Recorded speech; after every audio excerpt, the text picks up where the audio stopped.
views and opinions expressed in this program are those of the participants and do not necessarily reflect the views of Bronxnet or the program underwriters.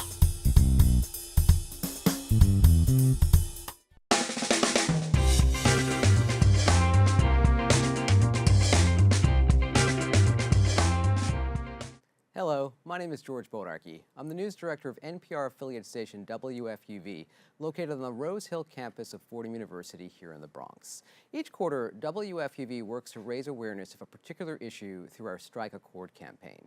Our past campaigns have focused on everything from combating drug addiction to children in foster care to reducing waste in the city.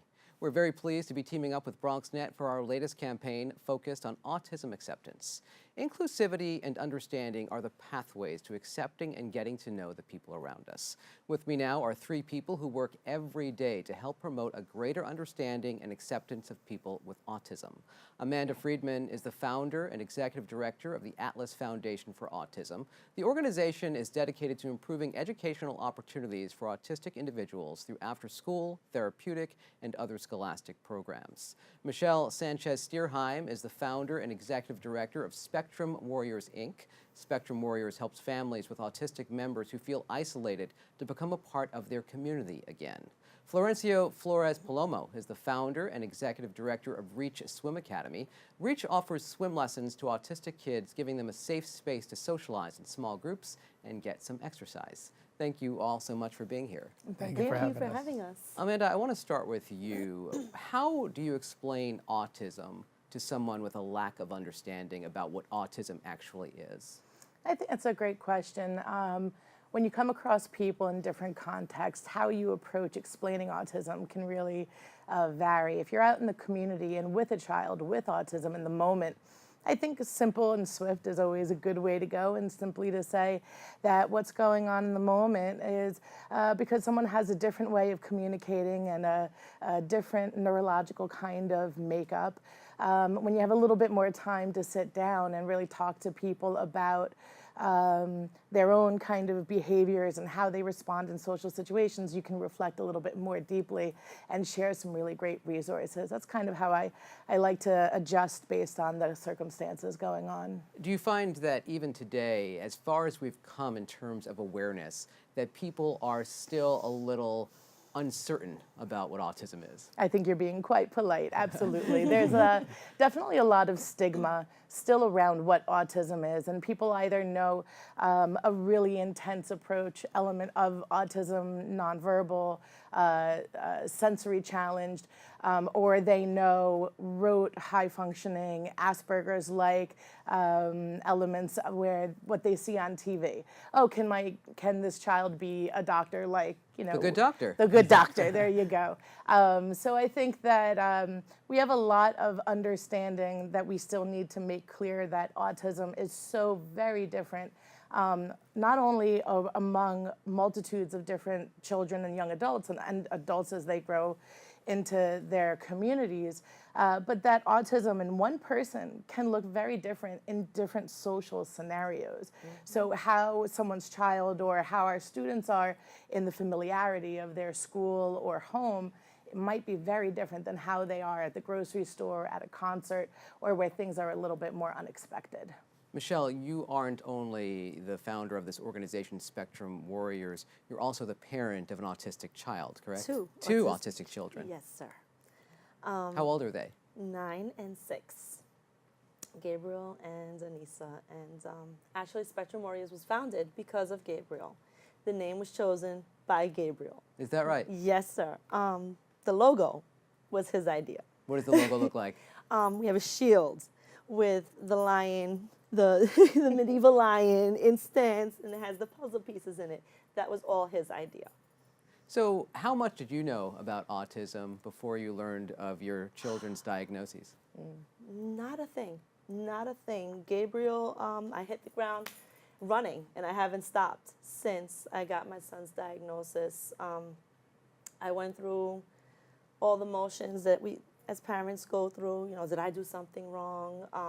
Trying to bargain with the universe, like just fix them. And you know, I promise I'll do this, or I'll do that, or I'll be a better person. And then the grieving process of I was grieving for a child that I thought he was, or that I thought I wanted him to be. And once I was able to realize that, I kind of flipped it around. I'm like, well, he was always this way. So what's wrong with me? Not what's wrong with him, it's what's wrong with me. And bless his teacher's heart, Miss Gabriella Klassen, who's now retired, she saw this shift happen in me. And then she just kind of shoved me out to the lions, so to speak, and was like, well, there's another parent who needs an evaluation for their child. Will you help them? Because you got yours done pretty quickly, and you got all these services. I had no clue what I was doing at first, none.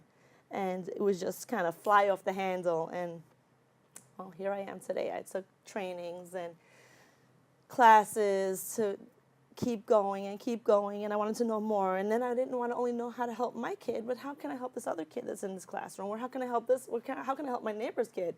So here I am.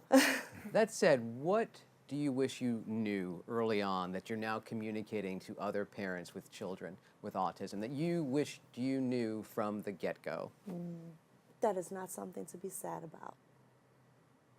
That it's not the end of the world, and that you're not alone. That we are a village, and we are a village that is strong, and we're there to support each other. How much are you battling a stigma each and every day with 2 kids with autism? Oh my gosh. I mentioned this to you when we were doing the PSA for the radio.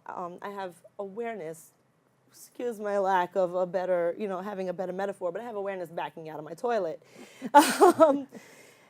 I'm tired of awareness, and awareness is actually dangerous. And it's dangerous because it's a feel-good for the rest of society. I put a ribbon on, I wear something blue for a day, I put up a sticker, and it's a one and done. And for those of us who are families and living with it day to day, it's angering. It really is. Because somebody can turn around for, the 2nd of April or a couple of days during April, not even the entire month. And, oh, your child's autistic. Oh, that's okay. But then a week later, my child is having a meltdown, or, one triggers the other one, right? So I have 2 kids in crisis. And, of course, all the rude comments want to come flying out about how I need to better discipline them. And, well, she's too big to be doing that, and he's too big to be acting that way, and your child is rude and disrespectful. What happened to awareness? Yeah, I don't want awareness. I want acceptance. I'm tired of it, and it is an everyday thing. There's always somebody down at the store who's used to seeing us every day, and I've explained to you a million times that my child's autistic, and I said, hey, if you want some more information, here's my card. Take my cell phone number. We can have this conversation. We can continue it, just not right at this moment, especially if my kid is in crisis. Please don't do that. But it's just an ongoing battle against the rest of the world and the older generation who has certain views and terminologies that they use for our kids that I'm not going to say because I do not. They're not appropriate. It's not language that I feel is okay. But it's just never ending. It really is. And I remember what I went through, and I wanted to keep my child safe from that. And it was overwhelming, and that's why a lot of us go into seclusion and we don't come out and we don't integrate with society, because what happened to my village? Right. We're going to talk more about the work that you do with Spectrum Warriors to focus on acceptance and understanding, but let me get to Florencio and talk with you about the work that you do with autistic kids through your program, REACH. Yes, again, thank you for having us. With REACH, I have been working with kids on the spectrum on land for the last 30 years, aquatics for the last 23.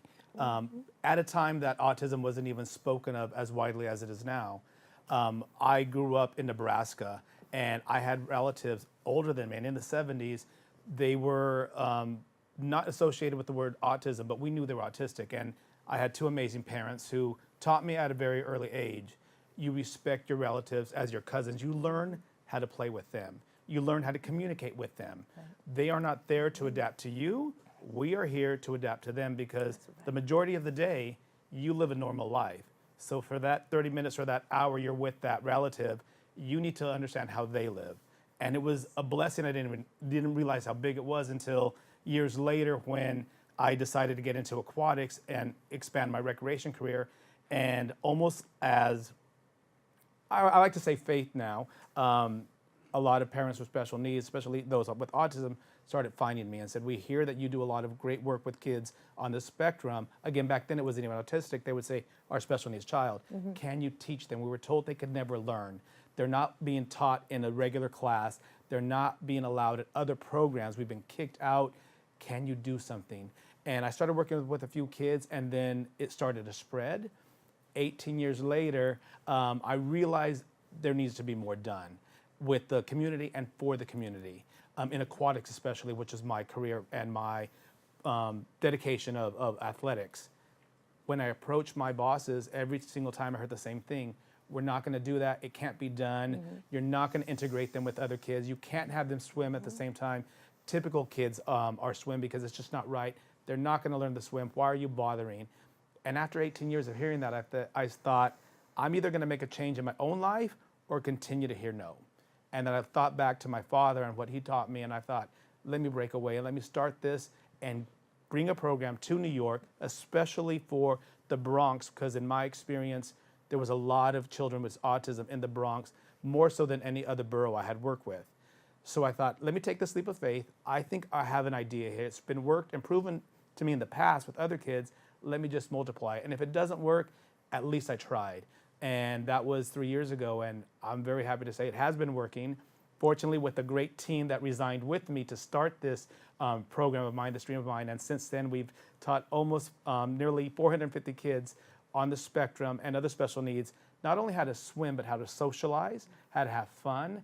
And what we're hearing from the parents is now they are more friendly at school. Now they have more friends at school. Now they talk more. Now they're more focused. We just had a parent told us the other day that in addition to the child being more focused, their motor skills have developed. And their physical therapists are now saying, because of swimming, look how strong they're doing. So it starts with swim, what we do with Reach, but as the name suggests, we try to reach on many spectrums outside of their homes, outside of the pool, rather than be education and family. So we're very proud of it.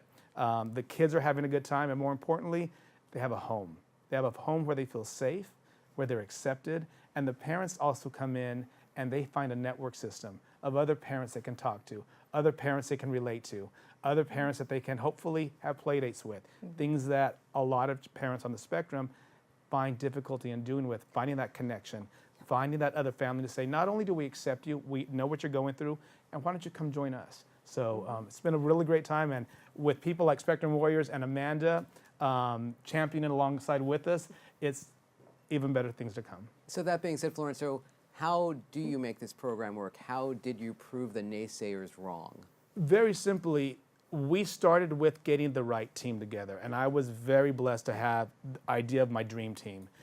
When I approached my team, I approached the ones who already had been working with special needs kids. So that's key, and I believe that's key in any program for any child, let alone special needs children, especially those with autism. Find the right people who are there because they want to be there. They're because they want to change the lives of people with autism, especially children with autism. Make sure that it's just not a paycheck for them. Make sure that they have the heart, the spirit, and their energy, because I remember when I was a child, I understood a teacher who wanted to help, and I understood a teacher who didn't want me to be around them. So kids can feed off of that. Also understand the dynamics of children on the spectrum. Like Amanda said, it's not just one cookie cutter formula for everybody. To understand that, yes, you might have two children in front of you who may be have the same diagnosis, but they have completely different needs. So the way it works, again, with that team and then me as a director, I look at each child individually, and we take our classes and make them very small. They could either have one-to-one lessons, or they have a small group of 3. Now those people who are in groups of 3 classes, I make sure that their needs are the same, their skills are the same. So that way when we have a class structure, not only is the instructor prepared to teach them the right way, the kids are learning from each other as well. So you're not going to see a child who's very high functioning with a child who's more moderate. And that's my job, and that's the way it works. So Basically, and I try to communicate this to all people who work with special needs, you have to have a director who actually cares. You have to have a director who actually takes the time to not only understand the families, but the kids. Yeah. Then you have to have somebody to actually build that team. We have a really small team, and many people ask me, why don't you hire more people? Why don't you offer more classes? Because that's not reach. We're not about, we always say, we're about the quality of lessons, not the quantity of students. And in this day and age, a lot of businesses don't think about that. They think about the money. So in addition to finding the right people, throw the finances out the window. Make sure that you have enough money to obviously pay your bills, but don't be profit, be the motivator to start this program, especially when we're talking about kids on the spectrum. Let intention be your motivation. And I think if we start with that and we build off of that, it's definitely gonna win, because at the heart of it, they're children who can learn. And if we look at it like that, there's nothing but going to be success if you think about all those things and put those ideals forward. It's pretty easy to have success. It's about, are you willing to take those steps for that success? Speaking of children who can learn, Amanda, I want to get back to you and talk about education. You actually have a school for children with autism, correct? I sure do. Tell us about that. So our school is a nonprofit school for children 7 to 21. We have other programs for our students as well, but the school is based on multiple approaches. It's a multi-strategic approach, and I think that's what we've all kind of been addressing in different ways, because we all learn in so many different modalities. Our space is very fluid, kind of like tie-dye, right? Where you don't have a lot of clear edges, things aren't blocked in the most traditional fashion, but everything finds a way to mesh. We have a very large sensory gym. Our students need a lot of movement, whether that be due to moments of dysregulation, or that's what it takes to be able to help them regulate themselves, to be able to process language, to be able to connect with peers, and then to be able to trust.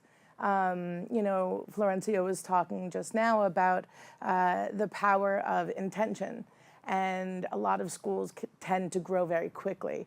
We're an intimate-sized school. We have 17 students with a 2-to-1 ratio. So one of the reasons we also wanted to keep a 2-to-1 ratio is we don't want to make our children totally reliant on us, right? People tend to over-prompt, to over-support, and then when students go to try and practice things with other people, they may not have the same success. Why? Because they weren't taught to be able to know what they know intrinsically. We want them to like us, want us, but not overly need us. The school is unique in the fact that we have structured schedules, but we also work with our staff to be able to talk about mindfulness and presence. And within the autistic community, slowing things down, being sensitive to how really wild, especially in New York City, everything is on our sensory system, our neurological system, our emotional system. Things are coming at you all the time. And what we wanted to be able to do was create a space that felt like a sanctuary, but that we could push the envelope, push boundaries, not run away from behavior, actually trigger sometimes the challenging behavior, so that we could make sure our students know they can work through anything. And if they could do it with us, then they could do it in the community. And if they could do it in a safe community, they could do that and try things where maybe they are going into a workforce or a volunteer setting or a day hub setting where people don't know them and they can still be clear on who they are. So that's really what drove us to be able to create Atlas in the way that we did. Now, you said you had 17 students? Yeah. Now, obviously, that's a small group. And that being said, are there enough educational opportunities for children with autism in a city like New York? So, I mean, there's a lot of different ways to look at the definition even of education and how we look at things. In an ideal situation, the public schools would be more capable and ready for our students because autism is such a wide range of behaviors and the way that it manifests. The the schools don't necessarily have the capacity to offer the attention that our students need, to be able to give the reprieve when things become too much, to have all of the visual schedules and supports that make them the most successful, right? And the joyfulness, right? Because when you have a overcrowded school and the buzzing bells and locker combinations to struggle with, all the transitions become the predominant piece of the day and the learning gets lost. Then you do have private schools, we're a nonprofit private school, and families have to go through a very intensive process just to be able to get access to what's called a free and appropriate public education. Michele is nodding over here, so Yes. you've experienced this for Yes, yourself. I have. How challenging has it been for you to get your kids into school? Do they go to public or private? My little girl is in public school right now. My little guy, I got him into Rebecca school, and that was nowhere near an easy process by any means. And he suffered. He suffered just the amount of stress and physical stuff and emotional things that were going on. I'm not going to go into full detail, but all of that he had to go through before Department of Education said, yeah, okay, this isn't the right setting for him. And I mean, now he's becoming regulated and he's happy to go to school and he's learning and he's reading now. He wasn't doing that in public school. He's able to do things that he wasn't doing before, and it might not be at the level where everybody, assumes that a child should be at. And I'm going to comment on that in a second. But it is. It's a draining process. Yeah. There are parents who give up because of the whole process of having to get a special education attorney and making sure that all the I's are dotted and T's are crossed. But then when you enter a world like Atlas or Rebecca School or Gersh Academy, I got one of my parents who just started over there. I'm so excited for them. It's a breath of fresh air. It's not having to get a phone call or a text message from the school like every half hour. Hey, your kid's having behaviors. Can you come get them? It's night and day. And the other thing that I want to touch on that they don't understand in public school, no matter how much you try to tell them, our kiddos, they have technically kind of two ages, right? Yeah. They have their true age, their birthday, their age, and then they have their developmental age. And what they're doing in public school, there are teachers who do care, but there aren't enough of them, I feel. I think that they're overstressed and overworked, but that's another topic for another day, right? Yeah. But we're taking these kids and we're going by their ages and we're putting kids in, special education. If we start with public school and community school, we're doing clusters. So we have K1 and 2 together.